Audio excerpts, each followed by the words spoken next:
truck. Wait, failed to tweet. Okay.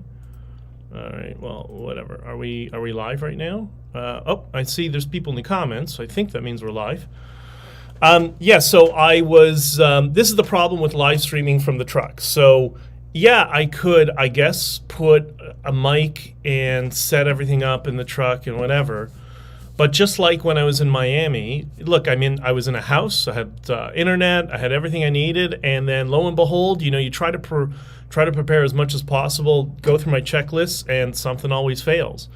And anytime you introduce some level of complexity or you change one little variable, that's when you get into the butterfly effect, and then all of a sudden everything's all over the map, and the sound doesn't work on locals. So I apologize for that, but I did post the main feeds to locals. Jesse is yelling, Ben! hey, Jesse, what's up? What'd I do? It wasn't me. I didn't do it. Lisa, good morning. And why you John Bob? What's up, brother? Good to see you, man. 17 above and sunny. Listen, John, that's the problem, man. We just haven't sold global warming. All the benefits of it, the more arable land, the better quality of life for people around the world that it would lead to. And anyways, D2, happy Thanksgiving to everybody, and happy Thanksgiving to all the freedom fighters. It's awesome. Yeah, we're live now. Wow, lots of people in here. All right, people are active today. I want to start first by saying to all of you, good morning. And for those of you who it's still the morning, like John, who is in BC, it is, 9 o'clock in the morning right now for you. And an amazing morning to all of you, and welcome to the Freedom Coffee live stream, where we all celebrate the freedoms that we have and that we fought for in the past couple of years, and we pushed back against the government effectively, and we share our ideas here how to expand those freedoms in the future. And it starts by one simple thing. Well, there's really two steps. One step is you got to have a cup of coffee or tea or something that's going to relax you and help put you into a positive state. And the second step is to focus on gratitude, all the good things in our lives, the things that we're happy about, the things that bring us joy, and appreciate that no matter how difficult life gets, it could always be worse, and we're blessed by what we have. And you pair that with a cup of freedom coffee, nothing's going to stop us. So good morning to all of you. Jesse, sending a prayer for Israel. We're going to talk a little bit about that in this. But first, if you could, please like, share, and subscribe, whether it's Rumble, Locals, YouTube. Oh, and I'm monetized on YouTube for the first time ever, including Super Chats. And I'm interested to see, how long do you think that is going to last? I'm giving it maybe, I don't know, a week? A week till they demonetize me or something like that. But anyways, and whoever is watching on, if anybody's going to be watching on Rumble Live, you can post your comments in the chat. I'm going to try to keep that window open along with the streaming software, so I can hopefully see everybody. For whatever reason, it doesn't transfer over into the encoder, but I'll figure that out over time. But I got a ton of things I got to deal with before that. So I'm working on some rebranding for the purpose of messaging and enlightening everybody as to what's gone on politically in Canada, what's leading to all the problems, what led to the demise of the Freedom Convoy. For those of you who haven't checked out Diverge Media, divergemedia.com, or you can find Greg on Twitter and Facebook. Check it out. There's also a great group on Facebook led by Danny called Freedom Accountability, which is quite interesting. It's quite interesting, the number of people who are waking up to the shenanigans that went on in Ottawa and has gone on since then. I'll talk about that in a second. But the rebrand I'm working on is a result of some people who I met, or friends I have in Florida, who I got together with, who are all politically, how should we say, they're political enthusiasts, and they are semi-regularly at Mar-a-Lago and at events, at Republican events, or a certain part of the Republican Party at their events. Strong supporters of the Freedom Convoy. And, it's funny how Trump had mentioned his endorsement for the Freedom Convoy at a rally right in the middle of the Freedom Convoy. And it's funny how nobody in Canada who was around it other than myself seemed to acknowledge that and talk about that. But we'll talk about that in a second. I think that's part of this whole rebrand. So I had talked a little bit about this idea of Big Con Canada Inc., which is, you can also parallel or adjacent to that is the political convoy, the political operatives that were at the Freedom Convoy that eventually led to its demise. And I thought, after talking to some people in the US and knowing what's going on down there and in the UK, for those of you who don't know, I was in the United Kingdom on trigonometry and on Lotus Eaters, and many of the same political games and shenanigans are going on behind the scenes in the United Kingdom as Canada, and the US to a larger degree, but it's a little bit different in how it's distributed. So in sort of Big Con Canada Inc., I think maybe what we're going to rebrand this to is just Con Inc., right? Like, this is just Con Inc., the group of Con Inc. that tends to throw a lot of money at political proxy organizations, tries to control messaging and lobbyists around the conservative movements in many jurisdictions beyond just Canada. It's not a small group of non-Christian people from the non-Muslim, non-Christian people from the Middle East. No, that's not how this works. So funny when everybody does that. That's a good way to determine if somebody's a Fed, by the way. If somebody gets involved in a movement and starts parroting conspiracy theories from 1930s Germany and doesn't understand who the bad guys were in World War II, that's a Fed. We'll talk about that in another. I have that as a topic to talk about in a future episode. But anyways, this rebranding, I think we can start to look at this as Con Inc., that Con Inc. was involved in the subversion of the Freedom Convoy, and they had their people on the ground who we might describe as political convoy.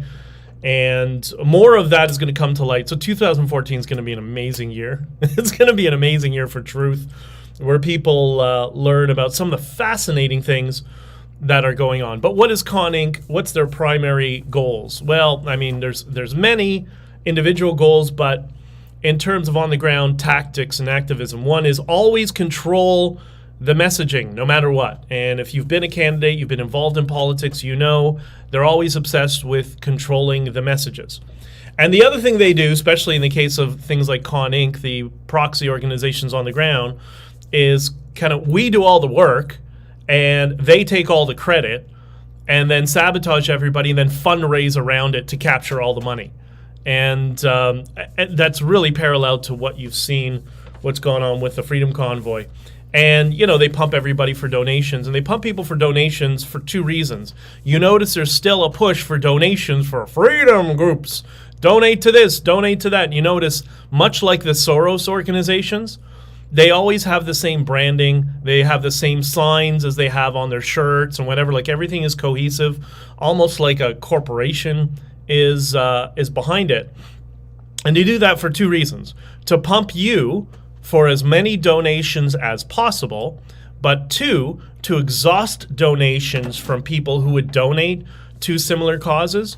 So people like, I don't know, Chabavizi or other truckers on the ground in Windsor that I'm aware of, and other people that actually need donations who would maybe speak out about some of the political games that have gone on behind the scenes.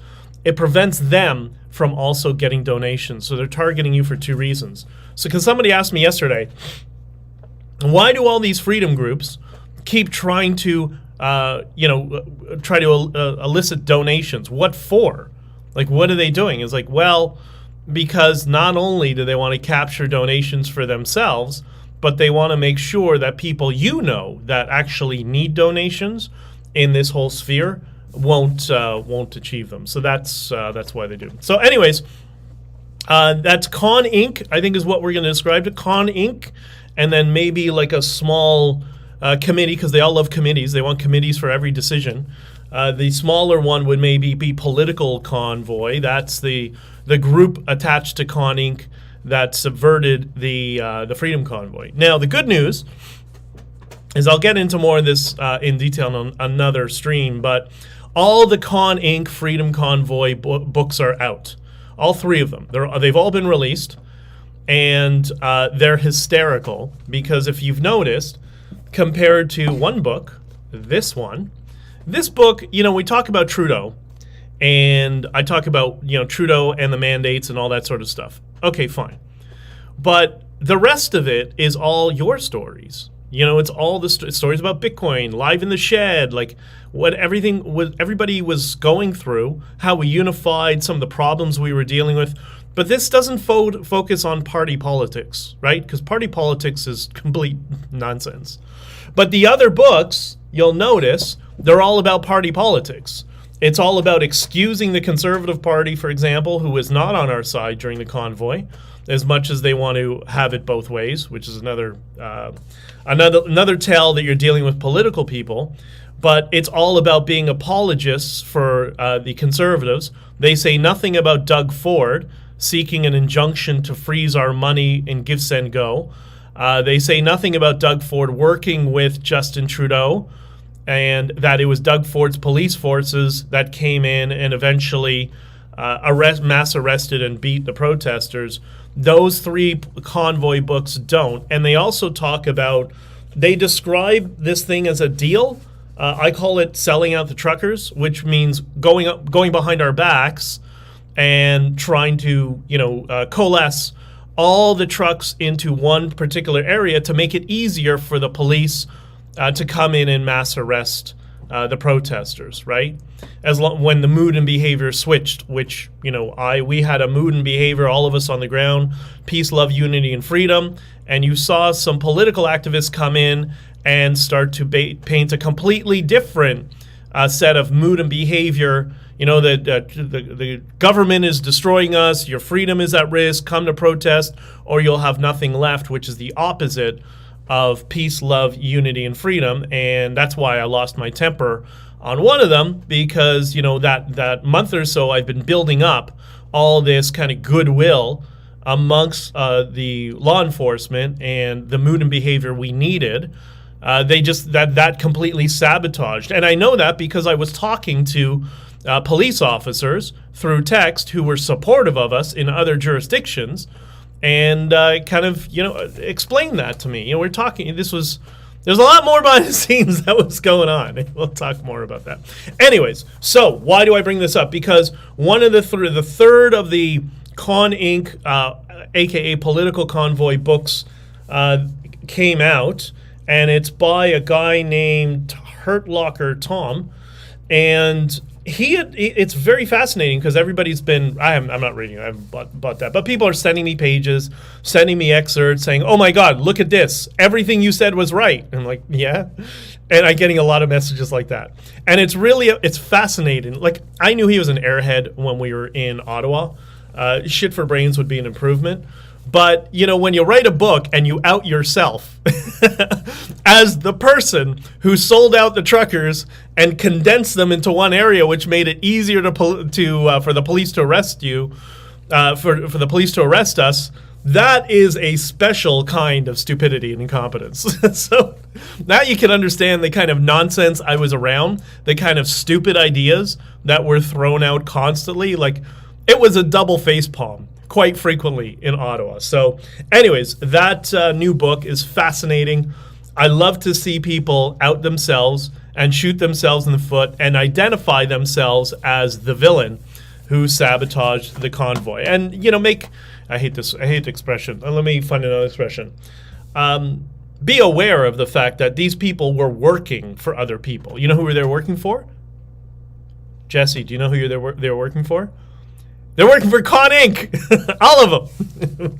I mean, not all of them, but the small group that really sabotaged us and sacrificed us. Jesse, the stupidity continues still. Yes, it does. It's gonna go on for a little while, but the good news is I predict in about a year, maybe 18 months, everyone will understand exactly what happened and how we were subverted and how they sold us out and then they collected the money around us. Like, some of those people should just be in fucking jail, to be entirely honest. Part of my bad words. I know that upsets people, but anyways. The last story in the book brought tears to my eyes. Lisa, you're the best. The last story in this book, yeah, it was pretty amazing. It was... anyways, I'm glad you enjoyed it. And by the way, Lisa here is the first person on the planet to have completed this book, aside from myself, obviously, and John, obviously. And the first person that actually got a copy of the manuscript was Jordan Peterson, who did the endorsement for it. And so Jordan knows the complete story of how everything started, who started it, because I outlined very clearly how Bridget came with the idea of the convoy and how everything got started. Rocky for PM. Rocky is Rocky in a good mood today? Rocky, are you watching me today? Rocky's the bird, everybody. Beth says the last story really was heartwarming. Well, thank you. And the man in the wheelchair story brought tears to my eyes. Yeah, and it's really interesting that I did feel a certain sense of guilt, just because, when I was a little kid, when I was in kindergarten, grade 1, that sort of area, I had a friend who had spina bifida, and so she had crutches, and I had how to say this. Kids can be cruel, and people didn't talk to her as much as the other kids, and I always felt, I don't know, I don't feel bad, but people are people, right? You can't control what happens to you. So I used to invite her. I was very nice and friendly to her, invited her to my birthday parties, and, her family or parents invited me and other friends to birthday parties, kind of did what I could. I don't know, just a kid, you instinctively know to try to be good to people, at least I hope we do. And so that, and then one of my closest, dearest friends right now, who has been for, 20 years now, 25 years. He's got cerebral palsy. He's one of my friends who I went to see in Miami, who I go to see frequently. Never uses as a victim ever, as victimization ever. He, as he taught me when I first met him, I always remember he said, most people are handicapped up here. He says, I just have my legs, and so I'm the lucky one.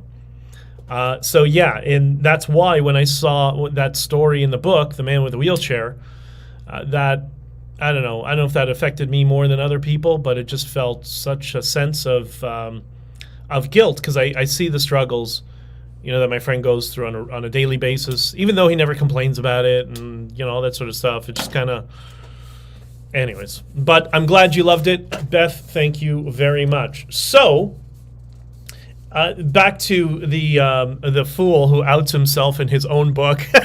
It's so good. It's so perfect, because everybody's sending me these chapters or pages or whatever and saying, "Oh my God, everything you said is exactly true. Like all your POEC testimony, everything you've been saying in your interviews since then, like you're 100% accurate." And I'm like, listen, there's too many things. Firstly, I'm not a big on fiction, but there's too many things going on. Like, this is why Creep Wilson gets trapped up all the time, as well as this guy has got, 3 different origin stories why he came to the Freedom Convoy. It's because when you lie, it's difficult to keep track of everything. And when you change your story every 5 minutes, what are you going to do? You're going to get trapped. You're going to get caught in your lies, which is what's happening to all of them.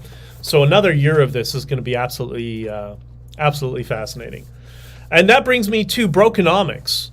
So when I went to England, I was asked to go on this podcast, Brokenomics. Dan Taub, who's really well known in the venture capital industry in England, great guy, macroeconomics guy, investor, and Bitcoiner as well. So that's kind of how we converged, because he knew some people that I knew in that space.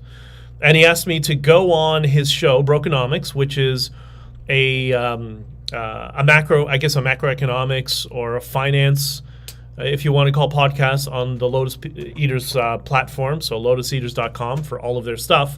And he asked me to come on, and he was going to do it via satellite, and I said, well, hey, why don't I just hop on a plane and go to England? That would be a riot.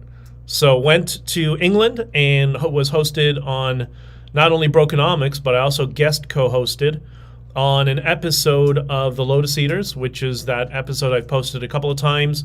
WTF is wrong with Canada, where I outlined only 21. I could have done 1,000, but 21 indicators of what's wrong with Canada. I tried to get a whole array of different things, and was great. Made one little misstep, and so much is going on. You know, you mean to say Deputy Prime Minister and Attorney General comes out of your mouth because you just addressed the Attorney General before that, which is Jody Wilson-Raybould. By the way, just to revisit one of the issues I brought up. When the Conservatives celebrate Jody Wilson-Raybould, I want you to do me a favor. Punch them in the face. Just punch them as hard as they can. Because Jody Wilson-Raybould, that piece of trash, ended the 300-year tradition in British common law of preliminary hearings in sexual assault cases, meaning people who are victims of Me Too or false accusations, they no longer have the right to a preliminary hearing like you would in a murder case. Why do they do that? Why did Jody Wilson-Raybould and Blackface do that? To artificially inflate the number of convictions resulting from Me Too, a.k.a. throwing innocent people in jail. She should be in fucking jail for what she did. Just disgusting. Sorry. I'm fired out of a cannon today. But really, that's how serious it is. This is very, very serious. So when a conservative celebrates her, smack him in the face. Stupid. You know, more evidence of the uniparty, right? Anyways. Okay, so back to Brokenomics. Went to England, co-hosted Lotus Eaters, went on Brokenomics. And Brokenomics was interesting because I think that was the most cohesive interview I've done, start to finish. Not only, we did kind of part one and part two. The first part was about everything around the Freedom Convoy, how it started, what was going on, all that sort of stuff, how, you know, Canada had turned into this dystopian nightmare. But part two is everything since. And that was quite interesting. And needless to say, Dan was not impressed with the video of Danny Bulford, a TBUF board member, and Tamara Leach going up to the police and asking to be arrested. And everybody wants to ignore this video. It's hysterical. Bridget Belton was the one who posted it. And, you know, she told me about this on February 18th when she and the other road captains came into my hotel room. And she told me about this video. And I apologized, and I'll apologize again to Bridget. I just dismissed it and said, there's no way that's possible. I know you're angry. I know you don't like her for whatever reason, but there's no possible way that any activist would go up to a police officer and ask if there's a warrant for their arrest during Canada's equivalent of martial law, during the MA. Like, no sane person would do that. But there's the video. And Dan, let's just say, and our friends in the United Kingdom who are not poisoned by narrative poisoning from Con Inc., we're not impressed. We're not impressed. And he brought that up in our interview. So I would suggest, if you could, check out lotuseaters.com, check out Brokenomics. I'm going to be putting something about it in the next Substack. I'm going to talk a little bit about that. I'm working on it today.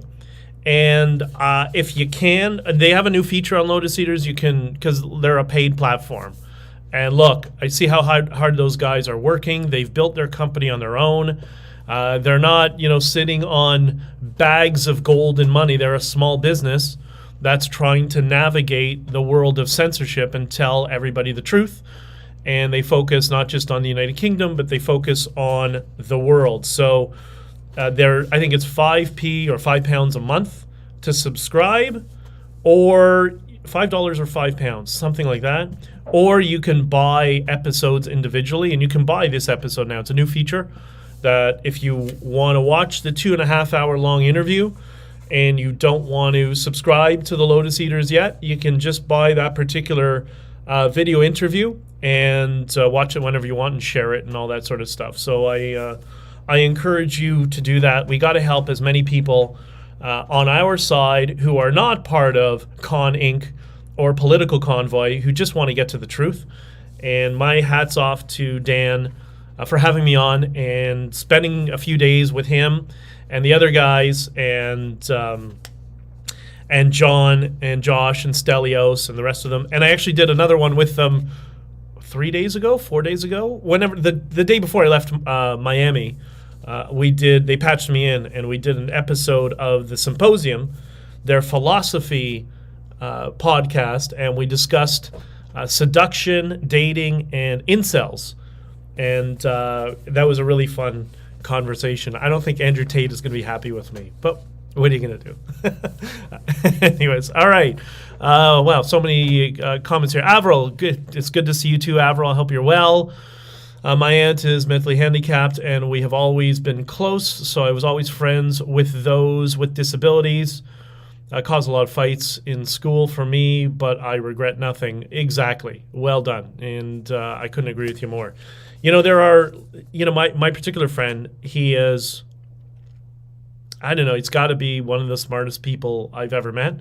He's a total pain in the ass. We're always making fun of each other, like guys do, right? Like, like we're like brothers, and there's nothing I wouldn't do for him. In fact, I remember he was living in a really nice place after he was divorced in Florida, and he had some people that, how should we say, this happens a lot in Floridan culture. He had a couple of people that kind of latched onto him, and they were just squatting in his place. Think of like Magnum PI, but a degenerate, right? Like Magnum was cool. These people were just degenerates and just wouldn't leave. And he called me one day, and he's like, "Hey man, are you coming down to Florida anytime soon?" And I'm like, "I don't know, maybe in the next month or a couple months. Like, I haven't really thought about it." He's like, "If you do, I'm having some problems. I have some people who, they were nice to me. I offered up my place to stay for a couple of weeks, and now they won't leave." And I said, "All right, I'll get a ticket now. I'll be down there in the next, as soon as possible." He's like, no, you don't have to come down just for me. I'm like, "Shut up. I'll come down and I'll take care of it." And I got online. I went to, Expedia or whatever. Got a ticket for the next day, flew down, arrived in his place, went to concierge. Yeah, my name came up. And I saw these two girls just hanging out on the couch. And by the way, these weren't girls he was dating at all. They're just again, Miami culture. And I said, "I don't know who the fuck you are. You have 10 minutes to grab all your shit, or I'm throwing it off the balcony. You get the fuck out now." And they looked at me like, "Whoa." I'm like, I didn't ask you to talk. Leave now. Go grab all your crap. And, because you do things for friends, right? And I don't know. I just don't like when people you care about are taking advantage like that. And it was great.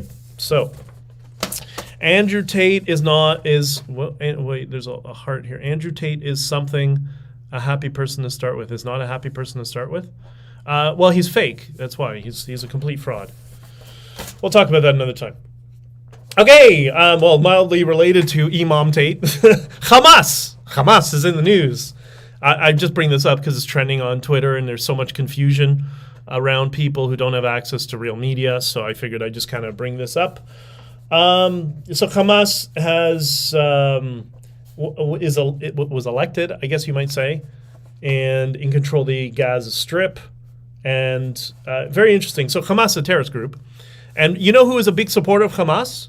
You know who was? Our, until recently, Minister of Transportation, Omar Fuckface Algebra, who locked us down during the COVID lockdowns. That was his file. And ironic, because he was denied entry into the United States because of terrorism concerns many years ago.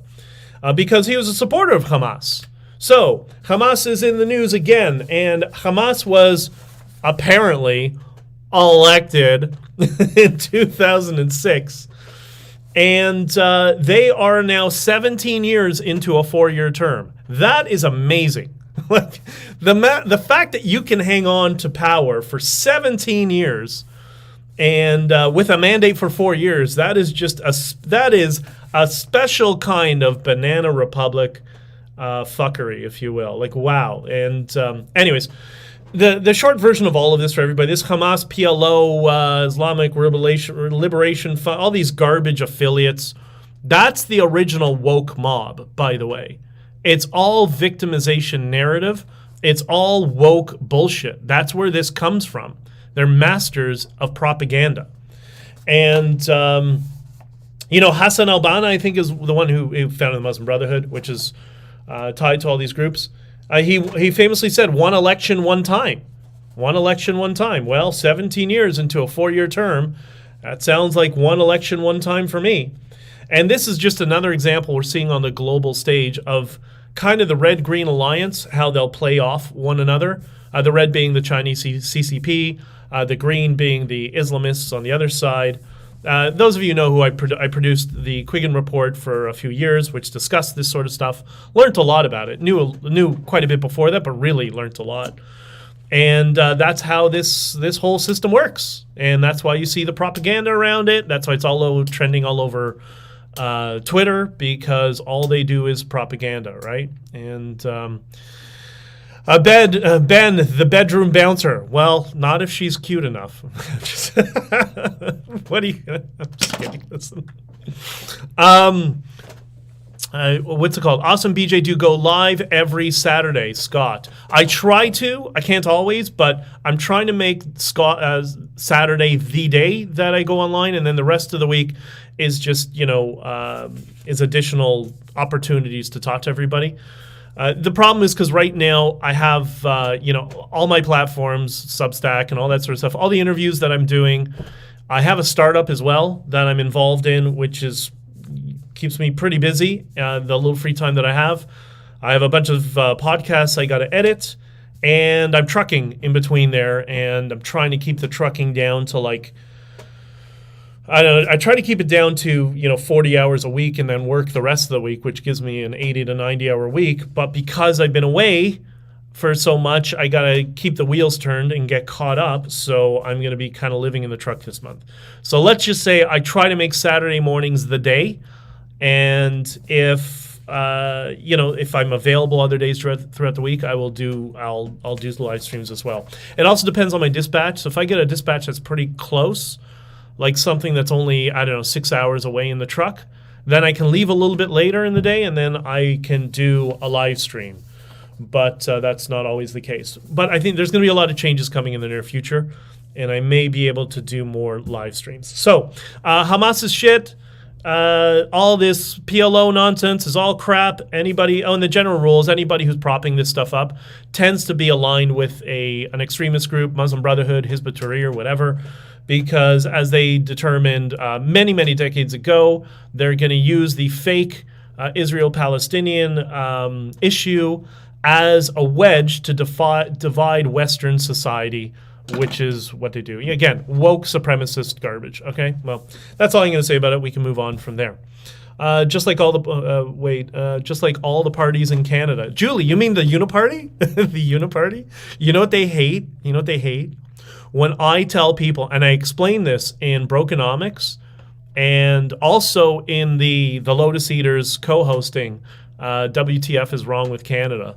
Find it, search for it. It was a lot of fun.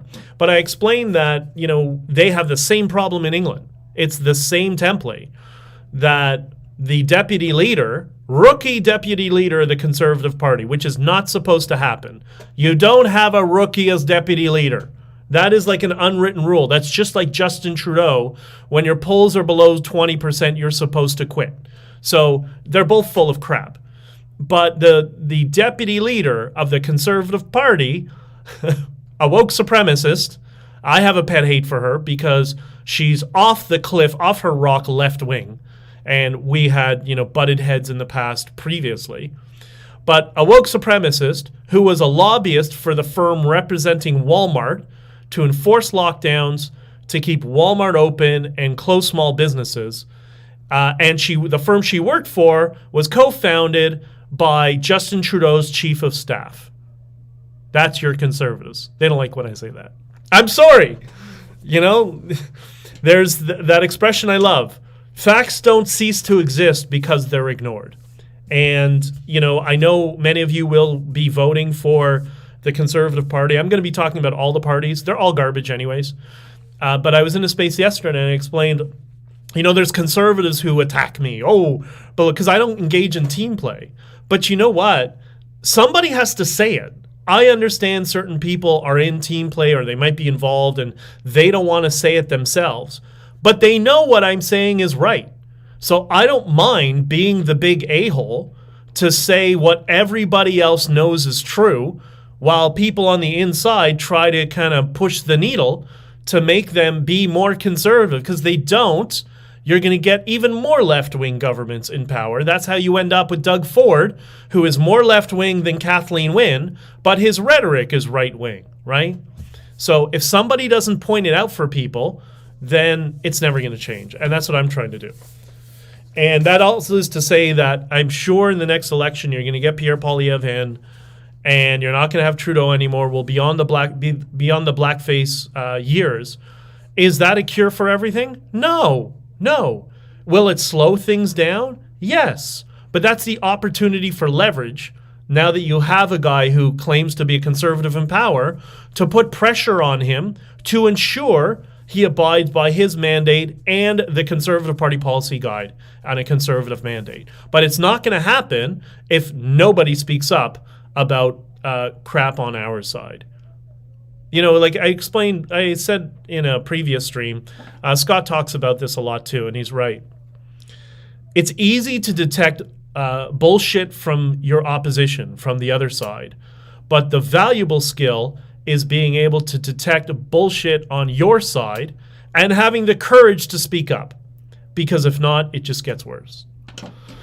Scott says, thank you. I'm ordering your new book. Well, thank you, brother. I appreciate it, Scott. And read it. Tell me what you think.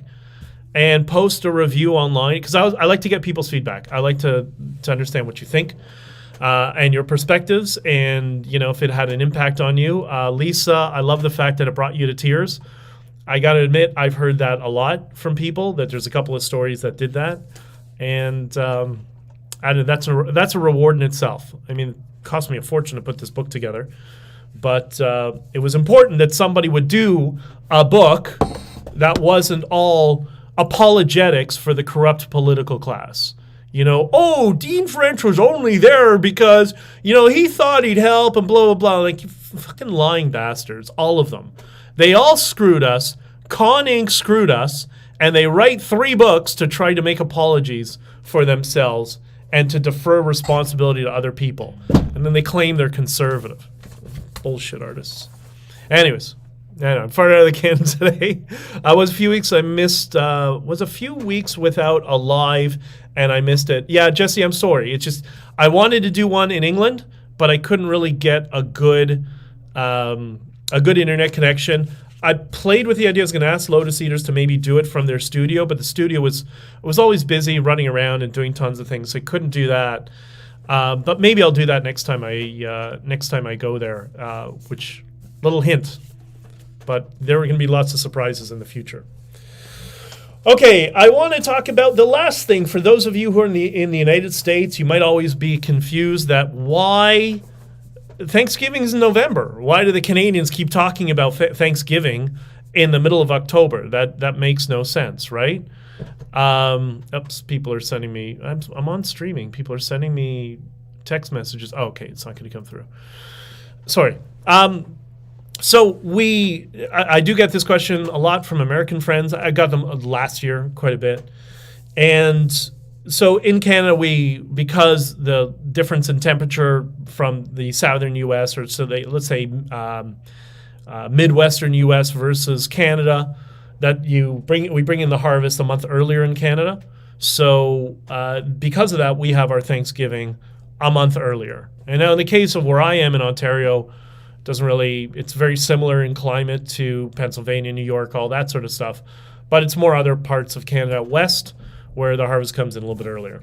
But last year, I talked about and I want to revisit this thing because we do talk about the importance of positivity in the face of chaos, in the face of subverters, in the face of people who sabotage, in the face of the people who defame and run whisper campaigns against people, all that sort of stuff.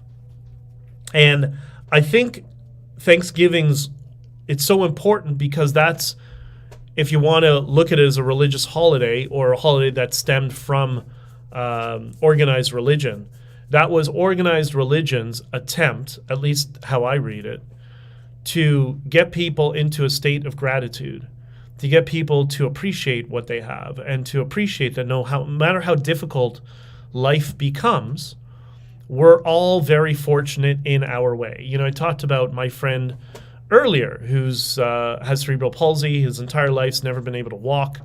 And he's basically come to the conclusion, I'll never be able to walk normally. That's just, you know, those are the cards that I got, and that's it, right? But it's what allows, I think, all of us as a society is where the utility of religion can be very important, very valuable to people, is no matter the adversity, whether it's people like my friend or other people who go through difficult times, or you might be going through a difficult time right now, that or Christine, who lost her son just over a year ago to fentanyl, who's a supporter of the Freedom Convoy and all that sort of stuff. No matter how difficult life gets, it's very easy to go down the rabbit hole of victimization and everything is negative and the world owes me and life is horrible. That's what Hamas and these Islamist organizations do to their population, right? They poison them with this virus, this brain virus, that they're eternal victims. So they're never going to have a life. They're never going to contribute. They're never going to build anything. They're never going to aspire to do things. All they do is to aspire is to kill people or destroy lives. You know, when they took the Gaza Strip in 2005, people may not know this because you never get this from the CBC, but and forget the political stuff. This is just an example to show you. When Israel gave up the Gaza Strip, which was very much a heated, contentious debate in Israel, because their argument was, all we do is give up land, and what do? They use that land to kill us. That's the perspective of most Israelis. So anyways, another deal was brokered to give up more land in 2005, and this was the Gaza Strip. This was kind of the agricultural center. This is where all the greenhouses were. This is where the farms were. And the idea was, give them this area, and at least they'll be able to feed themselves, and they have the base layer to build an economy so they won't start firing rockets into Israel all the time. And what did they do? The minute that Israel pulled out, they burned all the greenhouses. They burned all the agriculture. And then the next thing you know, Iran is shipping in Karshutim to fire missiles into Israel. Because that's what happens when you're poisoned with a victim narrative of the world. You're never going to have anything. All you're going to do is be a failure and a drain on society. And, you know, in the more extreme examples, you'll just end up trying to kill people. That will become kind of your mandate. And this is why Thanksgiving is the opposite, is so important. You know, I've talked before about the 5-minute journal, that exercise that I don't really do it so much anymore, but once in a while I do. But I've helped a lot of friends kind of get it on their radar, where you start your morning and you ask yourself a couple of questions. One is, name 3 things you're grateful for. And the reason you do that is, it's not that it's supposed to take 5 minutes. It can take 20 minutes if you're in a really negative emotional state. It can take 30 seconds if you're in a good positive state. But the idea is to get you out of a state of negativity and victimization and bring yourself into a state of gratitude, because you cannot be in a state of gratitude and anxiety at the same time. That's why my messaging around the Freedom Convoy was peace, love, unity, and freedom. Because I knew if I could get people out of a state of anxiety where Trudeau is destroying the country and get them into a state of celebrating freedom and coming together, taking our masks off and loving each other, then we won't be within this victim framework, which would be the mood and behavior that the law enforcement would be looking for to crack down on us. That's why it worked. So anyways, the first question you ask yourself is the 3 things that you're most grateful for. Get yourself thinking in a state of gratitude. And then the next question is, what are 3 things you're going to do to make today amazing? And there's some days it's pretty easy, just like, oh, I'm going to do boom, boom, boom. And other days you're just kind of like, you're trying to get out of that negative state, but it's to aspire to give you something to look forward to, right? Because if you get yourself into a positive state and you have something to look forward to, then you're going to resist all this stuff. And that is, Thanksgiving, I think, is the origin of all of that stuff. That's why it's important during Thanksgiving. And by the way, I'm not going to see my family this Thanksgiving. Unfortunately, I got to go get in the truck. But I'll see them next week and we'll catch up. But that's the importance of when you bring your family together around Thanksgiving. The idea is you're in a state of gratitude. You're supposed to focus on the things that you're thankful for. This is why you say grace, is to be thankful to God or whatever you believe in for giving you the opportunities and the benefits that you have. It can always be worse, but if you forget that and focus on all that we have, then that's what's going to make the world a better place. And that is, for me, why the utility of religion is very important for some people. And there's some people who don't need religion. They naturally have that. Sam Harris is not one of them, because Sam Harris has replaced one religion for another religion, and which is very common with a lot of people. But whatever, people have their own choices. They make their own choices, but in terms of what they're going to believe in. But I think if we focus on positivity, gratitude this weekend, how good things are, how much better they are from during the COVID years, then you're not going to fall victim to, oh, things are horrible. You're not going to fall victim to the noise in the media that's telling you everything is horrible and that everything is collapsing. And society is not collapsing. It's definitely a bumpy road right now. There's no question. It's not collapsing. It's not going to collapse. Even if we have a massive economic downturn, we will recover from it. Klaus Schwab will die, and the younger generation will take over the WEF. And when many things are built and then the next generation takes it over, what do? They flush it down the toilet and exploit it for as much money as possible. That's what will happen to the WEF. That'll happen with the Soros family as well. And all of these threats will be replaced with another set of threats. That's just how life is. There's always, and I'm going to explain this, there's a religious and biblical perspective on this in the origins of religion. I'm going to talk about this in the next ancient history biblical stream that I've done one at night, and I'm trying to find time to do the next one. I have it all kind of laid out. But there's a reason for that. And when you see the garbage in the world on the other side and Con Inc. and whatever, like, that's a test. That's all that is. That don't lose your resolve. Don't lose your positivity, and don't lose your framing. And you can get over it. And you learn every time you experience something, that you learn a lot. Like with that whole Freedom Convoy thing, that was not my first rodeo involved in something politically behind the scenes, trying just to make things a little bit better. I got involved in politics. I thought, hey, maybe I can help make the world a little better. What a mistake that was. But that was the second time. So the first time I learned a lot, and that's why during the Freedom Convoy, I could see there were little groups that were trying to co-opt it and take it over and possibly end it. It's in the middle of the fog of war. You're dealing with 1,000 different things and trying to piece who is connected to who, because it would just be different people coming in, giving themselves a different name for a different organization who had a set of really stupid ideas, and that would just undermine the Freedom Convoy and our success.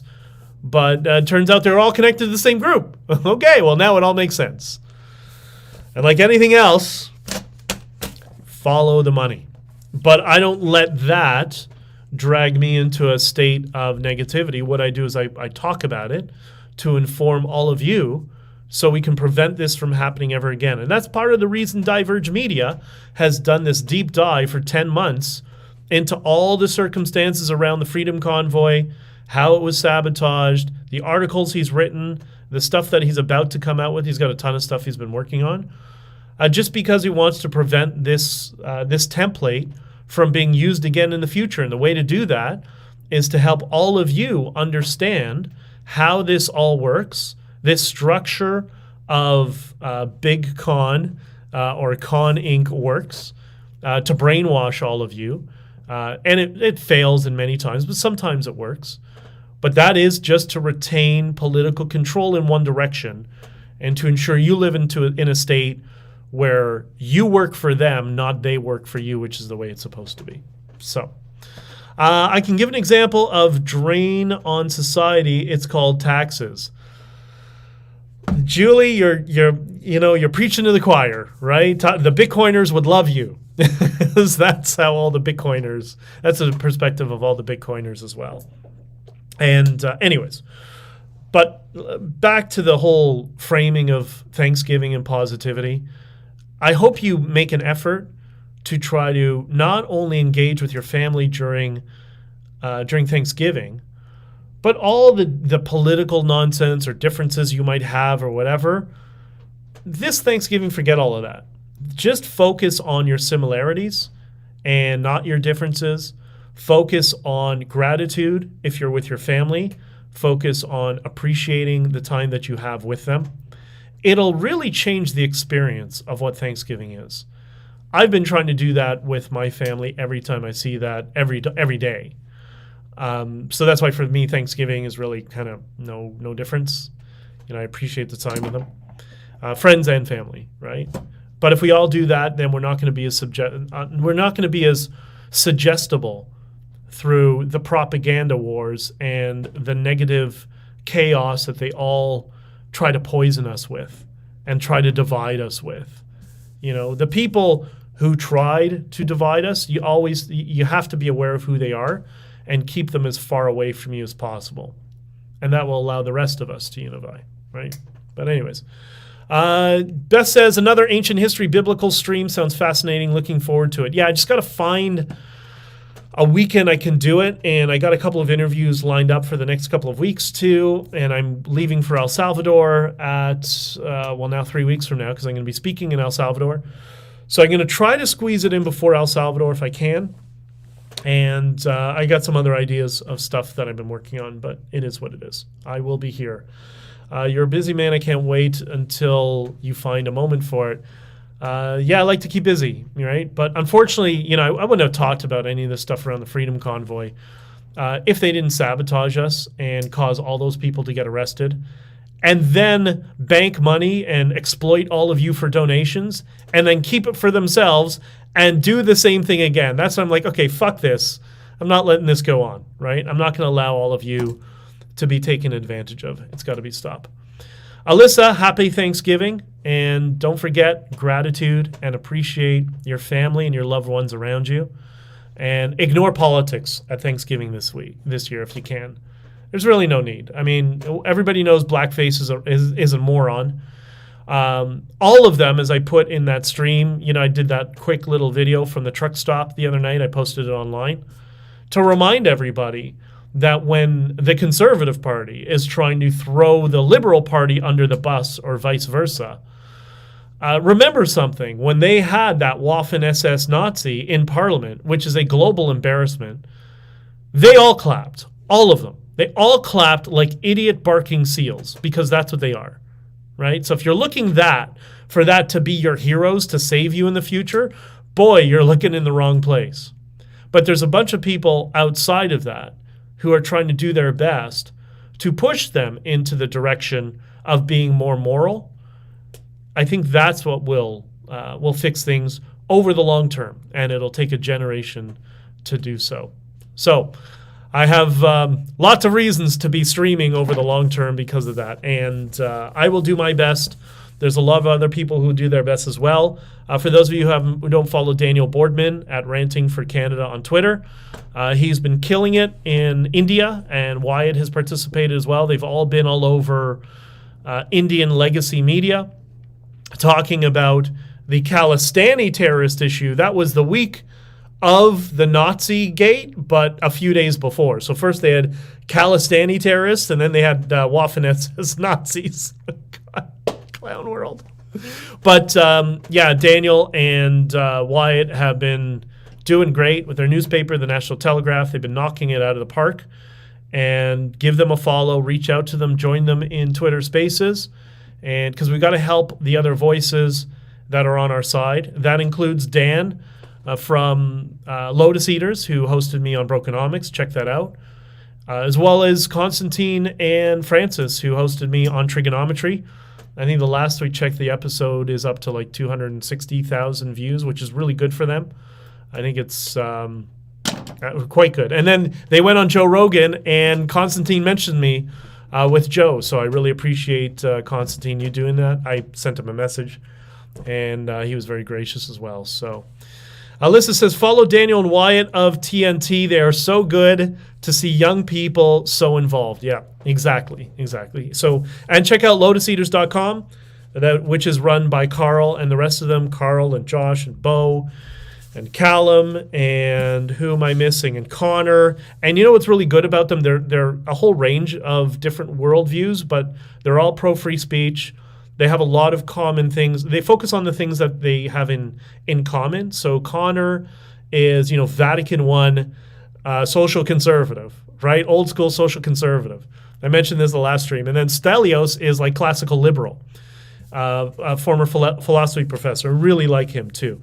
And so it was really fascinating to go out for coffee with the two of them down the street from their office and just talk about philosophy and worldviews. And, there's certain things, like Stelios says, listen, there's certain things we're never going to agree on.